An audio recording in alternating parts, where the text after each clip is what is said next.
puisque les Français soutiennent ou ont de la sympathie pour ce mouvement. Et moi, je ne considère pas qu'on ait perdu la bataille de l'opinion. Je considère que la discussion est encore en train de se faire. Je considère aussi, et ça c'est les retours de terrain qu'on a, que le ton des Françaises et des Français, lorsqu'on a des réunions publiques, n'est pas aussi véhément que ce que certains responsables politiques ou syndicaux voudraient bien nous dire, que dans beaucoup de réunions publiques qu'on organise dans nos territoires, eh bien, il y a des gens qui viennent, qui veulent débattre, qui expriment des inquiétudes sur la réforme, évidemment parce qu'elle n'est pas connue dans son intégralité, mais qui expriment aussi des inquiétudes sur le système tel qu'il est. Et moi, j'appartiens à une génération, un jeune parlementaire, qui, pour beaucoup de ma génération, ne croient plus dans ce système et qui craignent de ne pas avoir de retraite plus tard. Et nous, ce que nous voulons faire, c'est sauver le système par répartition, faire en sorte que la solidarité puisse être maintenue et que nous n'allons pas vers un système par capitalisation. Alors, nous repartons place de la République, retrouver nos envoyés spéciaux qui suivent le cortège, qui est reparti donc après avoir été bloqué, il y a eu de la casse,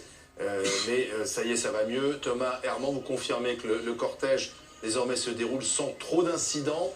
On est place de la République et l'idée c'est de rejoindre la place de la Nation. Hein.